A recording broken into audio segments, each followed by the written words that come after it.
nous allons étudier le Daf Kouf Bet dans Masechet Zvachim et nous reprenons à la deuxième grande ligne, à la fin du Daf Kouf Aleph Amud Bet, lorsque les lignes s'élargissent, à la fin de la seconde grande ligne, on a un métivé. On avait dit que selon certains avis dans la Gemara, Moshe Rabbeinu avait un statut de Kohen Gadol et on objecte. Métivé, on objecte avec une braïta qui dit que les Chem Elokam et Kodesh Kodashim ou Mina Kodashim Yochel. Au sujet du Kohen qui a un défaut, on dit que le pain d'Akadosh Baruch Hu, c'est-à-dire les Menachot, Kodesh Kodashim ou Mikodashim, que ça vienne des Kodashim Kalim ou des Kodesh Kodashim, il le mangera même s'il est Baal Moum. Im Nemru Kodesh Kodashim, Lama Nemar Kodashim Kalim, Ve'im Nemru Kodashim Kalim, Lama Nemar Kodesh Kodashim. Question de la Gemara ici, est-ce qu'on avait vraiment besoin de mentionner que le Baal Moum peut manger les Chamim qui sont liés au Korbanot, à la fois Kodesh Kodashim et à la fois Kalim? On nous explique effectivement pourquoi finalement les deux étaient nécessaires. Il Nemar Kodashim Kalim, si j'avais pas parlé des Kodashim Kalim, donc que des Kodesh Kodashim. Avec Yomer, j'aurais dit Kodesh Kodashim ou des Ochel, Charé, Otrou, les Arts. Pourquoi les Kodesh Kodashim, le Kohen qui a un défaut peut les manger? Parce que c'est autorisé à la consommation, ou ça a été autorisé à la consommation à un Zar, à un non-Kohen. Et ici, on pense que c'est Moshe Rabbeinu. D'où la preuve que Moshe Rabbeinu n'était pas Kohen. En tout cas, on continue. Velen, Kodesh Kodashim Kalim lo yochal. J'aurais pensé que les autres korbanot ne sont pas consommables par un Kohen qui a un défaut, puisqu'on n'a jamais vu qu'ils étaient autorisés à un non-Kohen. Et du coup, Ve'ilolo Nemar Kodesh Kodashim Aiti Omer Kodashim Kalim ou yochel Shehem Kalim Kodesh Kodashim lo yochel. Et si j'avais dit que l'autre cas, j'aurais dit quoi? J'aurais dit peut-être qu'il n'y a que les Kodashim Kalim qui sont moins chamorim, moins graves, moins importants, moins Kodesh, qui sont mangés par un Kohen Baal Moum et pas les autres, les Kar Nemro Kodashim Kalim ou Kar Nemar Kodashim Kalim. C'est pour ça qu'on a parlé de tous les korbanot. En tout cas, ici on utilise cette braïta pour prouver que Moshe Rabbeinu n'était pas Kohen, Katanemia, Charé Otrou les Arts Velahen. On a vu que Kodesh Kodashim, ça a été autorisé à un Zar, à un non-Kohen. Et c'est qui? La Moshe, n'est-ce pas que c'est Moshe Rabbeinu? Rav Shechet nous dit lo Bibama les arts. Ici on ne parle pas de Moshe Rabbeinu, on parle des Bamot. Donc à l'époque on pouvait faire des korbanot en dehors des temples provisoires qu'il y avait en Eretz Israël avant la construction du Beth Amikdash par le roi Salomon. Et à l'époque ces Bamot là qui étaient à l'extérieur du Beth Amikdash, les arts étaient autorisés. Selon l'avis qui pense qu'il y avait des Menachot. On a déjà vu cette marloquette à plusieurs reprises. Est-ce qu'il y avait des Menachot dans les Bamot à l'époque? Et s'il y en a, la question se pose du coup, est-ce que le pain là peut être mangé par un Zar? Et oui. On continue d'objecter à cette idée que Moshe Rabbeinu était Kohen Gadol, métivé. Myriam mi isgira. Qui a été masgir Myriam? Lorsque Myriam a parlé contre Moshe Rabbeinu, Myriam a eu la tsaraat, elle a eu la lèpre. Cette maladie de lèpre est une maladie qui, lorsque on statue que la personne est lépreuse, elle doit être mise en quarantaine. Et Myriam, effectivement, a été mise en quarantaine pendant 7 jours. Et le Ham Israël n'a pas avancé pendant ces 7 jours parce que Myriam était justement mise à l'isolement. Alors la question maintenant, c'est qui l'a mise à l'isolement, puisque la Torah nous dit que c'est un Kohen qui doit absolument statuer sur cette plaie de Tsarat. Misgira, im tomar Moshe Zgira, si tu dis que c'est Moshe Rabbeinu, Moshe Zar, c'est un problème. La Braïta nous dit que Moshe est un Zar, Moshe n'est pas Kohen. Donc ça va à l'encontre de ce qu'on dit. Et un non-Kohen ne peut pas voir les plaies. Si tu veux me dire que c'est Aaron qui a statué sur son Tsarat, Aaron Karovu. Aaron ne peut pas, il est proche de son frère. Et un Karov ne peut pas statuer sur Negaim. Alors ça c'est une marloquette Rabbi Meir Chachamim. Et ici on pense comme Rabbi Meir que de la même manière qu'un juge ne peut pas juger son frère, eh bien un Kohen ne peut pas non plus statuer sur sa sœur. Alors, au passage, vous remarquerez que la question ne se pose ici que pour Aaron. Pourtant, on a parlé de Moshe Rabbeinu il y a 2 minutes, et Moshe Rabbeinu est également le frère de Myriam. Donc la question que tout le monde se pose, c'est pourquoi on n'a pas dit pour Moshe Rabbeinu aussi qu'il est Karov. En tout cas, c'est peut-être justement parce que dans le premier cas, en tant que Zar, la question ne se pose même pas, alors qu'en tant que Karov, c'est une marloquette. Mais là, Kavod Gadol Chalak, là, Kadosh Baruch Hu le Myriam Otasha. Alors ici, on continue cette braïta qui ne parle pas de notre sujet, mais qu'on va utiliser dans quelques instants par rapport à notre question. En tout cas, au final, c'est Akadosh Baruch Hu qui a fait une marque de respect à Myriam en disant Ani Kohen, moi, Kadosh Baruch Hu, je suis Kohen, Vani Masgira, c'est moi qui vais la mettre en quarantaine, Ani Cholta, Vani Potra, c'est moi qui vais lui donner ce statut, la rendre malade, Vani Potra, c'est moi qui vais la libérer. Quoi qu'il arrive ici, on ne va pas rentrer dans la partie de Myriam, nous dit la Gemara, mais on voit bien que la Braïta a considéré Moshe Rabbeinu comme étant un Zar, un non Kohen. Donc comment dire qu'il était Kohen Gadol? Marav Nachman, Baritzrak, réponse, Shane Marot Negaim, d'Aaron Uvanav Ketuvim Baparacha. Nachman Baritzrak nous dit ça n'a rien à voir. Pour les Marot Negaim, c'est marqué, les Kohanim, c'est marqué Aaron et ses fils. Ce qui veut dire que finalement, d'une certaine manière, le fait que Aaron et ses fils puissent regarder les Negaim, ça peut être totalement indépendant du statut de Kohen. Il se trouve, Aaron et ses fils sont les Kohanim et les descendants, et il se trouve qu'ils regardent les Negaim, mais ce n'est pas forcément lié. Et donc, Moshe Rabbeinu peut être Kohen Gadol, mais peut ne pas être concerné par la possibilité de voir les Marot Negaim, qui ça, par contre, ne concerne que Aaron et ses fils. On objecte, Métivé, Chamesh Machod, Aïta Elisheva Yetera, Albnot Israël. On nous parle ici de la femme de Aaron, Elisheva Bat Aminadav, qui était la femme d'Aaron. On nous dit que le jour de l'inauguration du Mishkan, elle avait 5 raisons d'être joyeuse en plus que n'importe quelle autre femme du peuple juif. Pourquoi? Premièrement, Yevamah Meler, son beau-frère est roi. Qui est son beau-frère? Donc c'est Moshe Rabbeinu. Et c'est ça qui va nous intéresser. On continue cette braïta tout de même. Isha Kohen Gadol, son mari Aaron est Kohen Gadol. Bena, son fils El-Azar Zgan, est le second Kohen.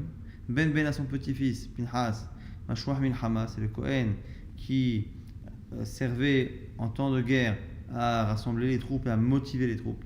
Ve'achi, à son frère Narshon Nasi Shevet, c'est le chef de la tribu de Yehuda, Narshon Ben Aminadav. Et on nous dit pourtant que Va'avela, mais elle a tout de même été endeuillée, Al-Shnebanea, pour ses deux fils Nadav et Avihu qui sont morts le jour de l'inauguration du Mishkan. Katanemi Atibama Melech, Melech in Kohen Gadol. La Gemara continue d'objecter. Si on nous dit ici que le statut de son beau-frère c'est qu'il est roi, qu'il n'est pas de Kohen Gadol. La Gemara dit non, qui te dit? Emma Af Melech, mais non, peut-être qu'il est Kohen Gadol et en plus Melech. En tout cas, la Gemara nous dit qu'à la fin, c'est une marloquette Tanaïm, justement à savoir quel est le statut de Moshe Rabbeinu. Ketanaï, c'est une marloquette Tanaïm. Lorsque Moshe Rabbeinu a eu la première prophétie avec le buisson et que Hachem lui a dit va libérer les Bnei Israël. Moshe Rabbeinu a plus ou moins à chaque fois décliné cette offre en disant mais non je ne suis pas capable, mais non pourquoi moi, prends quelqu'un d'autre. Et à la fin, quand il lui dit Shelachna be'atishlach, il dit écoute envoie quelqu'un d'autre. La dernière fois où Moshe Rabbeinu décline, on voit qu'il y a dans le texte une expression de désaccord, désapprobation, de colère venant d'Akadosh Baruch Hu. Vaïcha af Hashem be Moshe. La colère d'Hachem s'est enflammée contre Moshe Rabbeinu. Et on a ici un midrash, Rav Yeshua ben Kochar Omer, Kocharon av baTorah ne'emar bo Roshem. À chaque fois que c'est marqué Charon av dans la Torah, il y a un Roshem. Roshem, c'est qu'il y a une trace. Il doit y avoir dans le texte une preuve que physiquement ou d'une manière ou d'une autre, la colère s'est dévoilée. Mais Zelonema Boroshem. Et là pourtant, on ne voit pas dans ce texte un Roshem. Alors, Rabbi Shimon bar Yochai Omer, Avzenema Boroshem. Rabbi Shimon bar Yochai dit si j'ai trouvé Shnema, alors on Achecha Lévi, c'est quand dans la suite il lui dit tu sais, ton frère Aaron est Lévi et il va venir. Alors, nous on a l'impression qu'il n'y a pas de mal qui a été fait.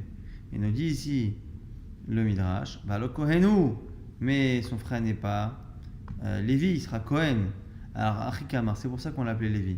Aniamarti, Ata Kohen ou Lévi, à l'origine, au moment où Moshe Rabbeinu s'adresse à Kadosh Baruch Hu, il aurait dû, lui, Moshe Rabbeinu, être Kohen, et Aaron n'être que Lévi. Arshav ou Kohen, Vata Lévi. Maintenant, c'est lui qui sera Kohen, et toi Lévi. C'est pour ça que quand il parle d'Aaron qui va arriver rejoindre Moshe Rabbeinu, il appelle le Lévi, pour lui signifier qu'il n'aurait dû être que Lévi, mais qu'il ne le sera pas, il ne le restera pas, parce que justement, Moshe Rabbeinu a refusé une fois de trop la proposition d'Akadosh Baruch Hu d'être l'unique sauveur du Ham Israël. Ça, c'est donc un avis qui dit que Moshe Rabbeinu finalement n'a pas été Kohen, il a perdu à ce moment-là ce statut-là. Chachamim disent Lo nitken Moshe ela shirat yamim bilvad. Selon Chachamim, Moshe Rabbeinu a été Kohen mais pendant 7 jours, pendant les 7 jours de Milouim. C'est l'avis qu'on retrouve très souvent. Mais Yeshomrim, dernier avis, parce qu'on a la mise en Oshel Moshe. Moshe Rabbeinu a été Kohen toute sa vie. Simplement, la Keona s'est arrêtée à ses enfants. Ça ne s'est pas transmis. Chez les marques, comme c'est marqué, ou Moshe Ish Elohim Banav Yikreu al Shevet al Levi.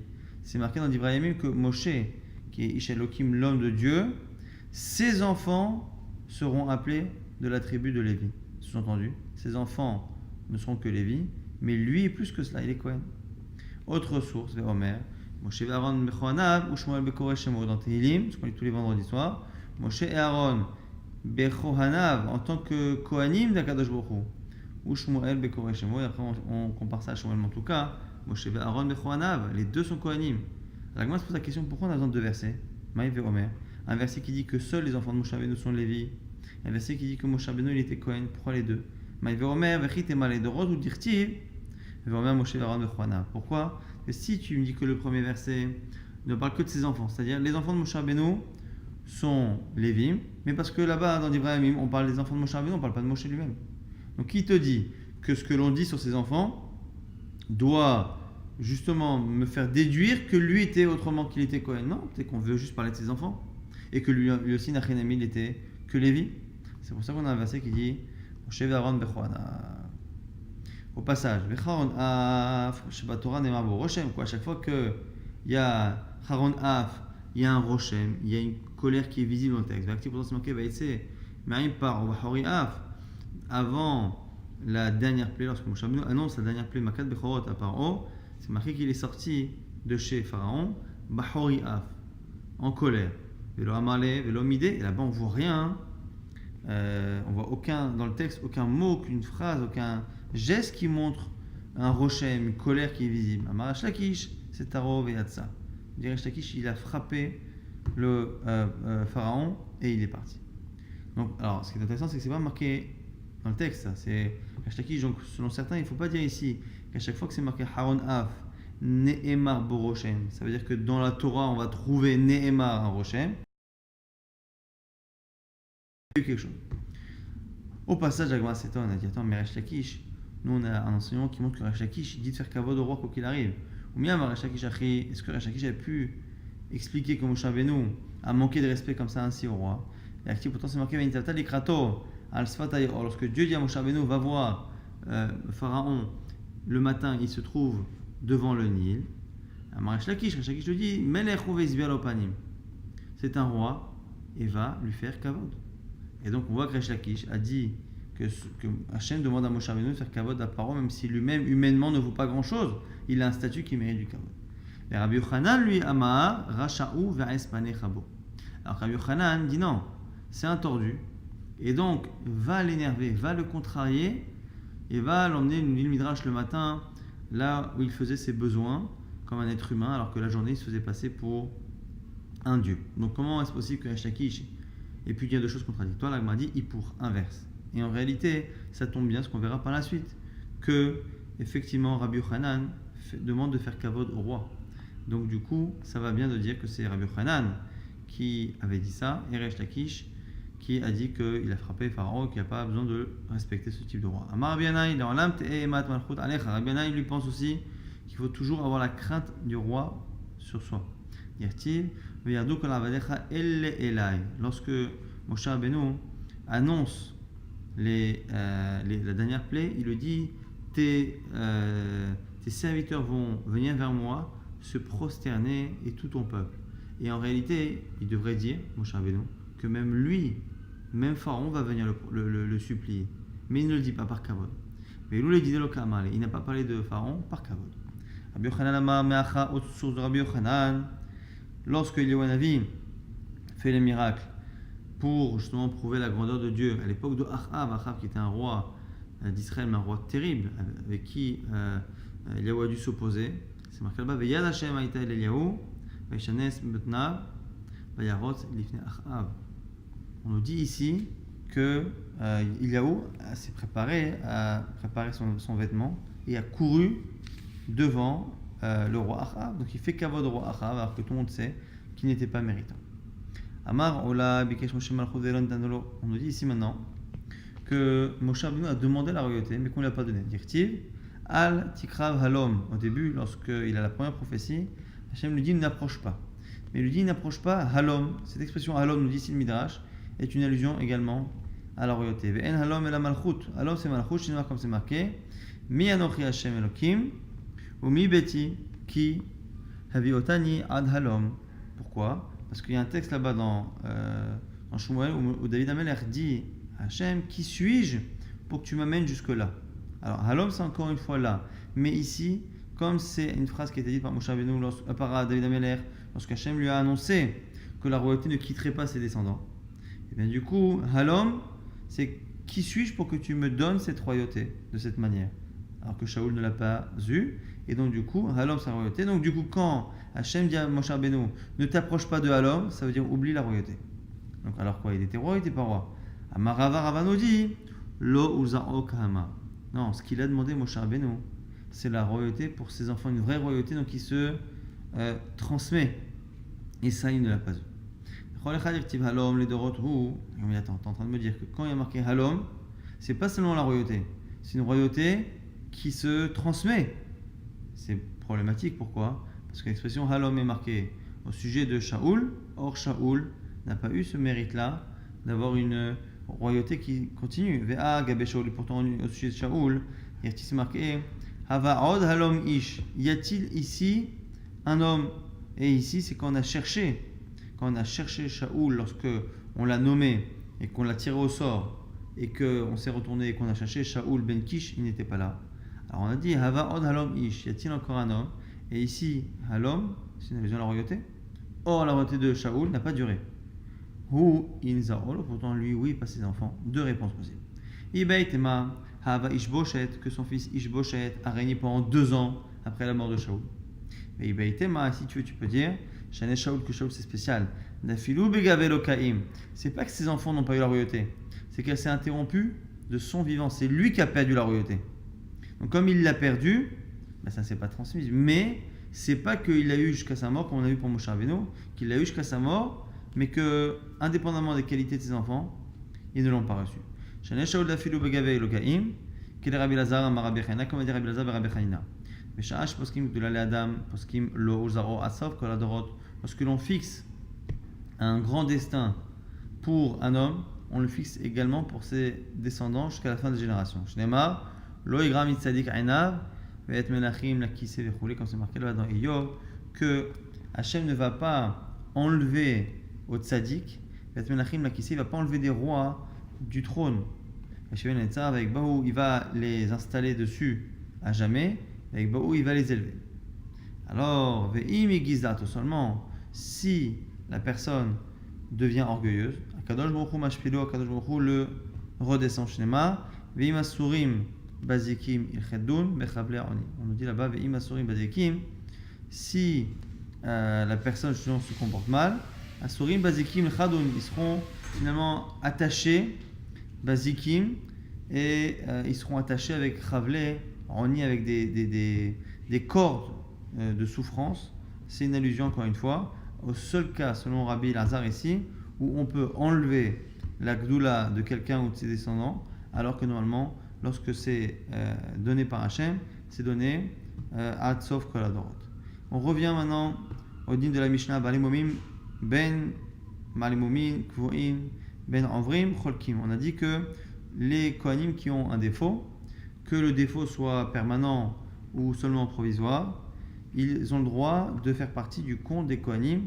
Alors comment ça marche ici? Il y a 2 dinim qu'il faut différencier. La capacité qu'un Kohen a de consommer certains korbanot, certaines parties des animaux, et le fait d'être cholek.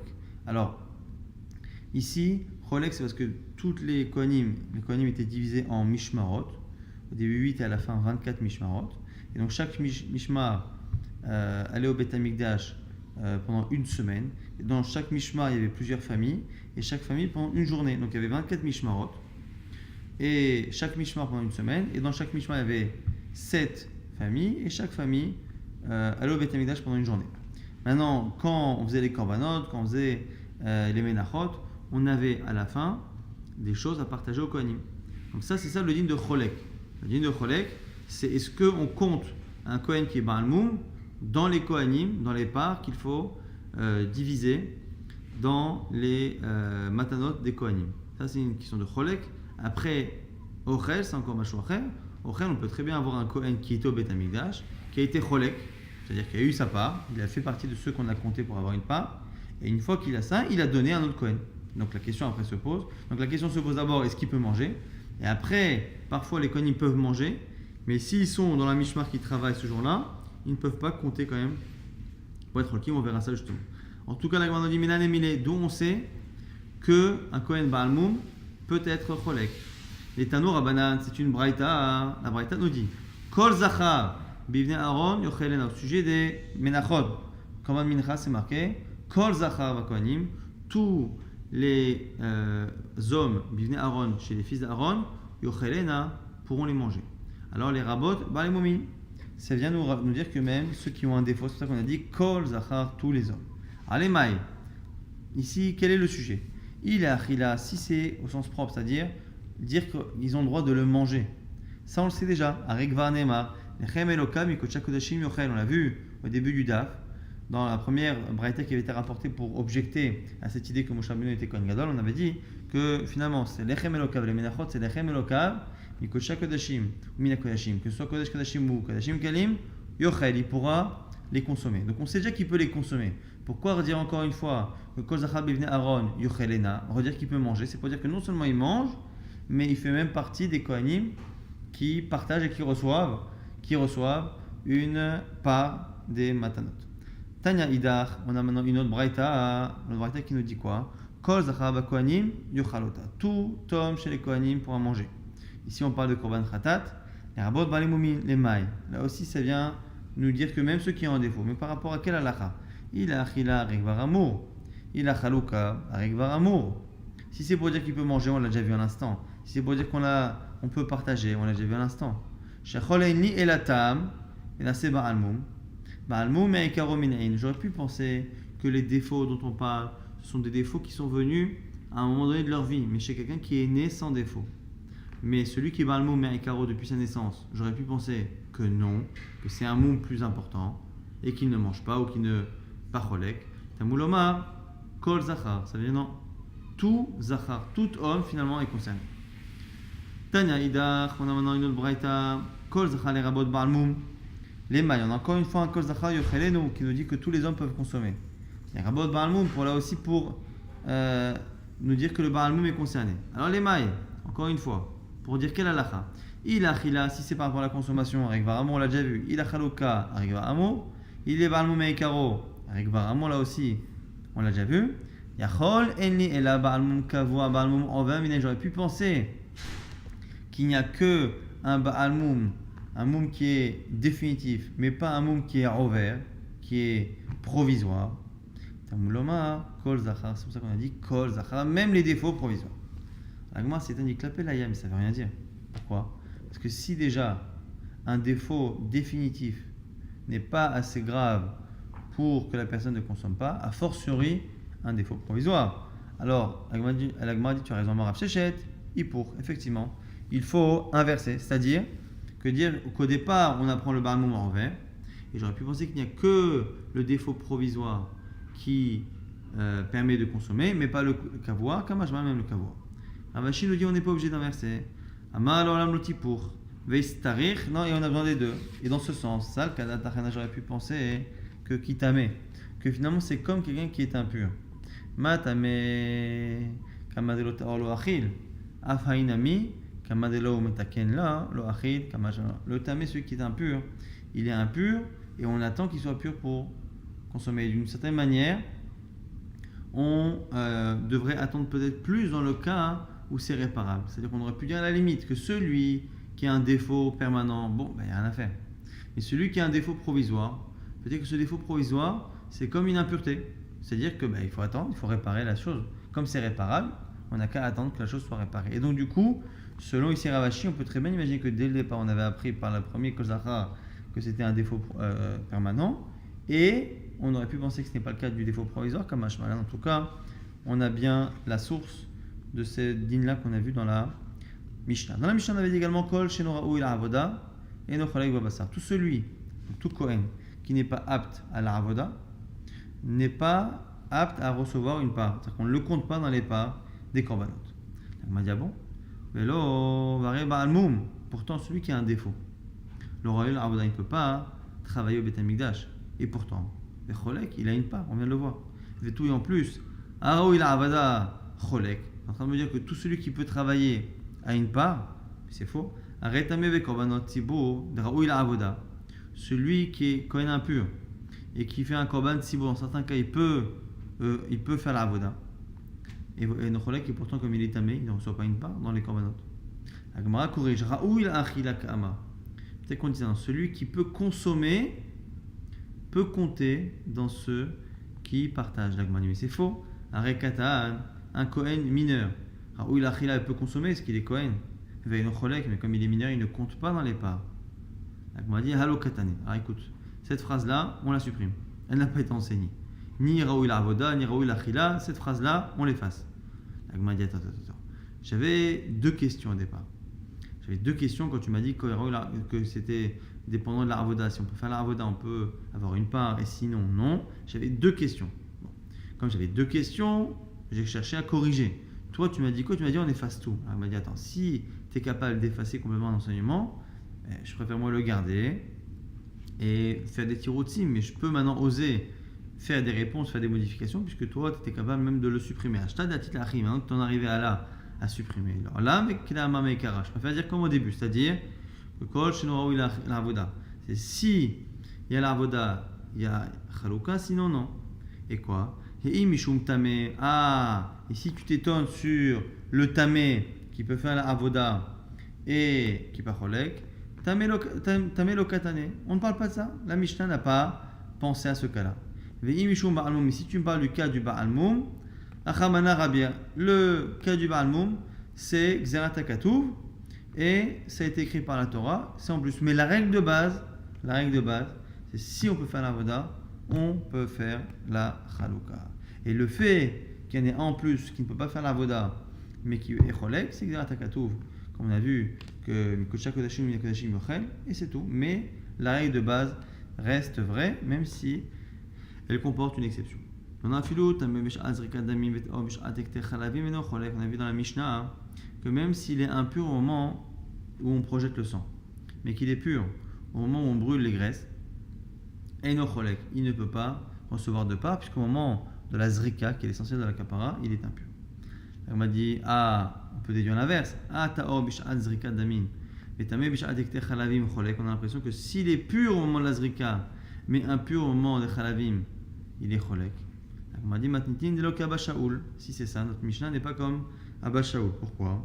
Parce que Tanya c'est marqué dans une braïta Abba Shaul omer le'olam eno ochel ad she'ta'or mish'at zrikat ad sha'at ekter chalavim. On ne peut consommer des korbanot que si le kohen est pur depuis la zrika jusqu'à ekter chalavim d'amakra makriv et dam hashlamim ve'et achelev. Celui qui makriv le sang et le chelev, la graisse. De là on dit que les deux sont associés et qu'il faut que le Kohen soit pur dans les deux cas. Ça c'est Abba Shaul, alors que nous on a vu qu'il suffit qu'il le soit au moment de la zrika. Nouvelle la question maintenant de Ravashi. Ravashi. Nitma bentaim, si il a été impurifié entre les deux. Mahu, c'est-à-dire c'est quelqu'un qui est pur au moment de la zrika. Après, il touche une impureté, qui est enlevable au mikvé, il va au mikvé. Et après, il fait le kter chalavim. Donc, au moment des deux étapes, il est pur, mais entre les deux, il ne l'est pas. Est-ce que Abba Shaul a demandé à ce qu'il le soit sans interruption, ou est-ce qu'il a demandé à ce qu'il le soit à chacune des deux étapes? Est-ce que Abba Shaul ne demande que une pureté au moment de la zrika et au moment de la ktara? Et à ce moment-là, c'est le cas. Au Dilma, peut-être. Ou peut-être que non, au sens propre, il a demandé à ce qu'il soit pur du début de la première étape jusqu'à la fin de la seconde étape. L'Agma ne répond pas, Teikou. Amarava. Rava nous dit un din. Aïdina, c'est l'alcha qu'on va citer. Mais Rabbi Elazar et Rabbi Shimon, Gamirna, je l'ai apprise de Rabbi Elazar et Rabbi Shimon. D'abord, il avait accusé qu'il l'a dite aux toilettes. Alors on verra ici, un peu plus tard, comment est-ce possible, parce qu'on ne peut pas étudier ni enseigner aux toilettes. En tout cas, c'est quoi là-bas le din? Danta, le din qu'il a évoqué, Bat Vulium ve'ama, tenli mimincha ve'ochal. Celui qui est Vulium, donc il a eu une impureté, il a attendu les 7 jours, il a été au mikvé et il attend que le soleil se couche pour pouvoir consommer des korbanot. Donc pour l'instant, il ne peut pas.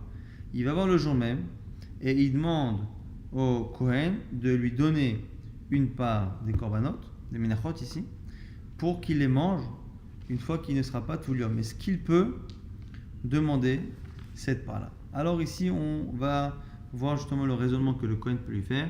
Et à chaque fois, on verra que le Kohen a une supériorité, mais qui vient d'une Xerat Akatou d'un verset. Amalo, le Kohen peut lui dire Uma im bemakom shiyupa kohacha behatatra.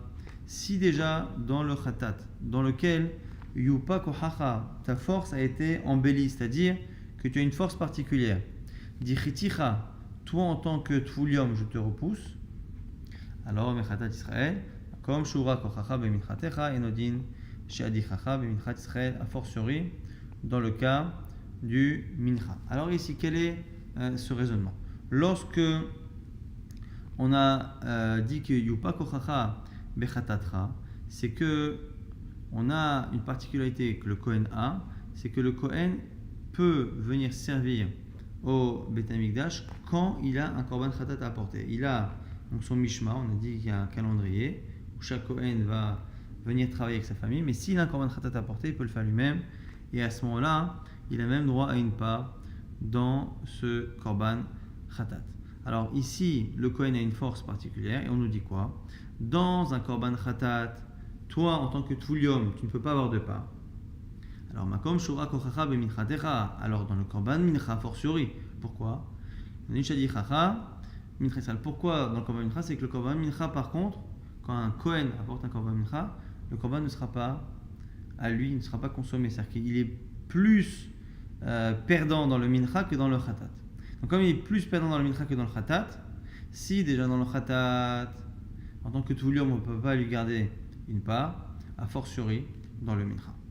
Alors, l'autre va lui répondre Oma, il dit Chitani bechatat Israël, shekshem sheyupa kochi, kach yupa kochacha, tedicheni memincha, shekshem shura kochi, kach ura kochacha. Il lui dit attends, mais tu m'as repoussé dans chatat Israël, shekshem sheyupa kochi, kach yupa kochacha. On a la même force tous les deux, et tu me repousses dans le mincha, alors que dans le mincha, c'est toi en tant que Kohen, qui a finalement un défaut, entre guillemets, que moi je n'ai pas, puisque le Kohen, effectivement, son mincha ne lui appartient pas, alors qu'un Israël, oui. Aré Omer, la Kohen amakrivota lotiye, bohakrev ve'echol. Alors, réponse finalement que le Kohen va dire, c'est que c'est marqué la Kohen amakrivota lotiye, ça appartiendra au Kohen qui est makriv. Bohakrev ve'echol. Ne peut consommer que celui qui pourrait faire la akrava. Et donc, à partir du moment où tu es impur, quelqu'un qui est impur ne peut pas. Donc, on ne peut pas lui garder entre la journée où il est Tulium et le soir. Alors maintenant, on va faire le raisonnement avec Khatat. Teni me Khatat Israël ve'ochel. Donne-moi le Khatat Israël. Alors, il va lui faire le raisonnement à partir de Mincha, qu'on vient d'apprendre. Ma mimkom shura kochim beminchati dichiticha beminchat Israël makom sheupa kochim bechatati enodin shadichacha. Mechatat Israël. Alors voilà, c'est le même type de raisonnement. Il dit si déjà dans le korban mincha, où moi en tant que Kohen, j'ai moins de capacité, dit Chetira, je t'ai repoussé toi en tant que Tfulium. Alors du coup, dans le Khatat, où moi j'ai une force en tant que Kohen, a fortiori que je te repousserai. Amalo lui dit Uma im, je dis Chitani, minchat Israël, shekshem shura kochacha, kachura kochi, dit Chitani, mechatat Israël, shekshem shiyupa kochacha. Car il pas corriger, il dit mais tu peux pas me dire pourquoi, parce que dans le khatat, la force que tu as, moi je l'ai aussi, donc tu n'es pas plus fort que moi. Alors il lui sort un verset là aussi, Aré Omer, a Kohen amchateota yochelena, bo chate ve'echol. Là aussi, c'est marqué, c'est le Kohen qui fait la avoda, qui fait la zrika, qui va le manger, pour dire qu'il n'y a que celui qui pourrait faire la avoda, c'est-à-dire que celui qui est pur, qui peut le manger, pas celui qui est tfulium. Amalé ten li mechazé vachok. Maintenant, dernière chose, un cas où il demande chazé vachok. Chazé vachok, c'est les parties qui sont réservées aux Kohanim, mais que le Kohanim peut faire manger quand même.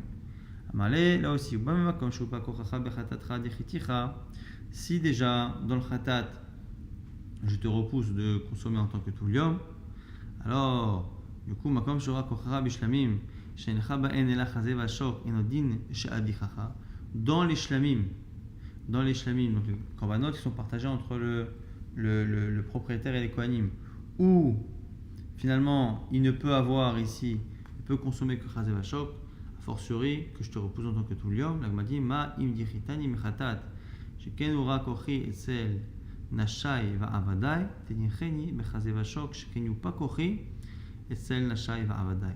Il lui dit non mais c'est un mauvais exemple, pourquoi? Parce que dans les korban shlamim, l'Israël a une capacité à consommer alors que ce n'est pas le cas de ses serviteurs et de sa femme. Et donc du coup, il a une force en plus, ce qui n'est pas le cas là-bas de Khatat. Et donc du coup, là aussi, c'est finalement une source d'un verset. Aré Omer, la Kohen Azorek Damashlamim Loye, que ça appartiendra au Kohen qui est Zorek, sinon rien de dire que celui qui pourrait faire la Zrika, donc quelqu'un de pur, peut consommer sinon Bo, Zerok, Ve'echol, Yatsat Tulium, Kula Vachamorav. Et donc du coup, la Gemara on dit que le Tulium finalement est obligé d'avouer Yatsat Tulium, Kula Vachamorav al Rosho, Onen Mimino, Umehosa Kapara, Misemolo. On dit ici que le Tulium finalement sort triste, Kula Vachamorav al Rosho, avec tous les raisonnements qu'il a essayé de Kal Vachamorim al Rosho, il les garde sur sa tête.